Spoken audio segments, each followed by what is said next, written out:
ओम नमः शिवाय. अत्री ऋषी आणि पतिव्रता अनसूया यांची तपसाधना. सूत म्हणाले, ऋषीजन हो, चित्रकूट पर्वतावर दक्षिणेला अत्रीश्वर नावाचे स्वयंभू शिवलिंग आहे. एकेकाळी त्या प्रांतात मोठा दुष्काळ पडला. लोकांच्या रक्षणार्थ शिवजींनी अंशरूपात अवतार घेतला. दक्षिणेला चित्रकूट पर्वताजवळ कामद नावाचे मोठे वन आहे. त्या वनात ब्रह्माजींचे पुत्र अत्री व पत्नी अनसूया कठोर तप करत होते. तरी पण पर्जन्यवृष्टी झाली नव्हती. ती अवस्था पाहून अनसूयेला अतिशय वाईट वाटले. अनसूया अत्रींना म्हणाली, सर्व लोकांचे दुःख मी पाहू शकत नाही. त्यावेळी अत्रींनी प्राणायाम केला व ते समाधीमग्न झाले. ते परमज्योती स्वरूप शिवजींचे ध्यान करू लागले. अनसूयेने शिवजींचे पार्थिवलिंग बनवून त्याची विधीपूर्वक पूजा करावयास सुरुवात केली. तिच्या शरीरातून तेज प्रकट होऊ लागले. काही दिवस अत्री ऋषी समाधी अवस्थेत होते. अनसूया आपल्या पतीची आणि शिवलिंगाची पूजा करत होती. त्यावेळी श्रेष्ठ ऋषी आणि देव त्यांच्या दर्शनासाठी आले. अत्रीचे तप आणि अनसूयेची सेवा पाहून त्यांना मोठे आश्चर्य वाटले. देव ऋषी म्हणाले, अत्री ऋषी आणि पतिव्रता अनसूया हे दोघेही धन्य धन्य आहेत. एवढे बोलून ते आपल्या स्थानी निघून गेले. गंगा नदी या दोघांची भक्ती पाहण्यासाठी तेथे आली होती. ती म्हणाली, त्या दोघांचे कल्याण झाल्याशिवाय मी येथून जाणार नाही. अत्रीश्वर महिमा. अत्री मुनींनी समाधी विसर्जन केल्यानंतर अनसूयेला पाणी मागितले. ती कमंडलू घेऊन आश्रमाबाहेर पडली. तिच्या मागे गंगा नदी देवता चालली होती. ती प्रसन्न झाली आणि अनसूयेला म्हणाली, तुला हवा तो वर माग. त्यावेळी अनसूया म्हणाली, मला आत्ता जलाची आवश्यकता आहे. गंगा देवता म्हणाली, तू आत्ता खड्डा खण, तो जलाने भरून जाईल. अनसूयेने खड्डा खणला. तेथे पाणी लागले. तिने कमंडलू भरून घेतला आणि गंगेला हात जोडून विनंती केली, माझे पती येईपर्यंत तू येथेच थांब. अनसूया आश्रमात आली. ते पाणी पिऊन अत्रींना अतिशय आनंद झाला. ते म्हणाले, पाऊस तर कोठे पडलेला दिसत नाही, तर मग तू हे पाणी कोठून आणलेस? त्यावर तिने उत्तर दिले, ही शिवजींची कृपा आहे. तुमच्या पुण्याईमुळे गंगा स्वतःच्या येथे आली आहे. हे तिचेच पाणी आहे. अनसूयेने अत्रींना जलाने भरलेल्या खड्ड्याजवळ आणले. दोघांनी विनंती केली, गंगादेवी, आपण आता येथून जाऊ नका. गंगेने ती मान्य केली. पार्थिव लिंगातून पंचमुखांनी युक्त असलेले शिवजींचे रूप प्रकट झाले. दोघांनी हात जोडून प्रार्थना केली, आपण या तपोवनातील लोकांच्या कल्याणासाठी इथेच राहा. शिवजी व गंगा तेथेच राहिले. त्यामुळे तेथील सारी सृष्टी हिरवीगार झाली. फुलाफळांनी बहरली. जलधारांनी निसर्ग नटला. सर्वजण आनंदी झाले. एका पतिव्रतेची अंतिम इच्छा. सूत म्हणाले, ऋषीजन हो, कालंजर नावाच्या पर्वतावर भगवान महेश्वर लिंगरूपाने सदैव स्थिर आहेत. तेथे नीलकंठ नावाचे तीर्थ आहे. त्या तीर्थात स्नान केल्याने तन व मन दोन्हीही शुद्ध होतात. तेथे रेवा नदी आहे. तिच्या तटावर अनेक शिवलिंग आहेत. तेथे भक्तिमुक्ती नावाचे एक प्रधान शिवलिंग आहे. तेथे महाकपीश्वर नावाचे लिंग मारुतीने स्थापन केले आहे. रेवा नदीच्या पश्चिमेस कर्णिकी नावाचे सुंदर नगर आहे. तेथील एका ब्राह्मणाने आपल्या पत्नीला पुत्राकडे सोपवले व काशी यात्रेला निघून गेला. बराच काळ काशीला वास्तव्य केल्यावर त्यांचा तेथेच मृत्यू झाला. हे वृत्त कळताच मुलाने श्राद्धादी कर्मे केली. मातेने आपल्या मुलाला धीर दिला. तिने आपले धन दोन्ही मुलांना वाटून दिले व काही स्वतःजवळ ठेवले. काही काळाने मातेची तब्येत बिघडली. मोठ्या मुलाने विचारले, आई, तुझी काय इच्छा आहे ते सांग, मी पुरी करतो. माता म्हणाली, माझ्या अस्थी काशी येथील गंगेमध्ये सोडाव्यात. मातेने शिवजींचे स्मरण करीत प्राण सोडला. मुलांनी आईचे सर्व उत्तर कार्य पार पाडले. त्यानंतर तो अस्थी घेऊन आपल्या सेवकासह काशीस निघाला. सूर्यास्ताच्या सुमारास एका गावात त्यांनी प्रवेश केला आणि एका ब्राह्मण कुटुंबात एका दिवसासाठी मुक्काम केला. नंदिकेश्वराचा महिमा आणि ब्राह्मणीला शिवलोक मिळाला.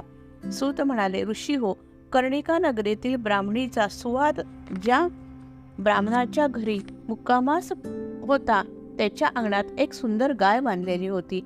त्या गायीचे दूध काढण्यासाठी ब्राह्मणाने वासराला जवळ आणले, पण दूध प्यायला न दिल्यामुळे वासराने ब्राह्मणाला लाथ मारली. त्यावेळी संतापाने वासराला खुंटीला बांधून दोरखंडाने मारले. गाय हंबरू लागली व तिच्या डोळ्यातून अश्रू ओघळू लागले. वासरू आईला म्हणाले, मला दूध मिळाले नाही म्हणून रडू नको. हे आपण पूर्वजन्मीचे फळ भोगत आहोत. आपण हसत हसत कर्म करतो, पण त्याची फळे रडत रडत भोगावी लागतात. आपल्याच कर्माने सुख मिळते आणि आपल्याच कर्माने दुःख मिळते, तरी तू खेद मानू नको. गाय म्हणाली, उद्या मी ब्राह्मणाच्या मुलाला पोटात शिंगे घालून मारून टाकू का? वासरू म्हणाले, मागील कर्मामुळे आपणास हे दुःख भोगावे लागते. आता जर तू पाप वाढवलेस तर त्याची फळे तुला भोगावी लागतील. दुसऱ्या दिवशी मालक ब्राह्मणाचा मुलगा गायीचे दूध काढावयास गेल्यावर संतापाने गायीने त्याला शिंगाने मारून टाकले. पांढऱ्या रंगाची गाय ही काळी झाली तेव्हा ती नंदिकेश्वराच्या तीर्थात स्नानासाठी गेल्यावर पुन्हा तिचा रंग पांढरा झाला. प्रवासी ब्राह्मणाला त्याचे आश्चर्य वाटले. तो सेवक घेऊन मातेच्या अस्थी घेऊन काशीकडे निघाला. त्यावेळी एक स्त्री त्याला भेटली व म्हणाली, काशीला का जातोस? येथेच अस्थींचे विसर्जन कर. हे पवित्र तीर्थ आहे. त्याप्रमाणे ब्राह्मणाने नंदिकेश्वरला अस्थि विसर्जन केल्या. मातेला शिवलोक प्राप्त झाला. मुलाला आनंद झाला. पतिव्रतेचा महिमा व नंदिकेश्वरा लिंगाची स्थापना. ऋषींनी सुतांना विचारले, वैशाख शुक्ल सप्तमीच्या दिवशी गंगा नर्मदेत कशासाठी येते? तेथे शिवजींचे लिंग नंदिकेश्वर नावाने कसे प्रसिद्ध आहे? सूत म्हणाले, ऋषिका नावाची एक ब्राह्मण कन्या होती. तिला वैधव्य प्राप्त झाले. तिने ब्रह्मचारी व्रताचे पालन करून कठोर तप आरंभिले. ती नित्यनेमाने पार्थिव लिंगाची मनोभावे पूजा करत होती. एके दिवशी एक दुष्ट त्या ब्राह्मणीच्या जवळ आला व त्रास देऊ लागला. त्या दुष्टाने विशाल रूप धारण केले व तो पतिव्रता ब्राह्मणीला त्रास देऊ लागला. ब्राह्मणीने शिवाचा धावा केला. शिवजींनी आपल्या भक्ताची आर्त हाक ऐकली व ते प्रकट झाले. त्याने दुष्ट मायावी गुढाला एका क्षणात भस्म केले. ते ब्राह्मणीला म्हणाले, मुली, तुला हवा तो वर मागून घे. ती बाळ पतिव्रता म्हणाली, तुमच्या चरणी माझी अनन्य भक्ती राहो हीच प्रार्थना. तसेच सर्वांचे कल्याणासाठी आपण येथे वास्तव्य करावे हीच प्रार्थना. शिवजी म्हणाले, तुझ्या इच्छेप्रमाणे होईल. त्यावेळी गंगा देखील तेथे आली. ती म्हणाली, वैशाखातील एक दिवस तरी येथे येऊन मी राहीन. त्यानंतर साध्वीने स्थापन केलेल्या पार्थिव लिंगात शिवजींनी प्रवेश केला. ते शिवलिंग नंदिकेश नावाने प्रसिद्ध झाले. नर्मदेचे ते तीर्थ उत्तम व पवित्र बनले. नंदिकेश्वराच्या पूजनाने मोठी पापे नाहीशी होऊन मुक्ती लाभते. गोकर्ण महाबळेश्वराचा महिमा. सूत म्हणाले, ऋषींनो, आता मी तुम्हाला पश्चिमेकडील शिवलिंगांची माहिती सांगतो. पश्चिम समुद्राच्या तीरावर गोकर्ण नावाचे उत्तम क्षेत्र आहे. येथे अनेक शिवलिंगे आहेत.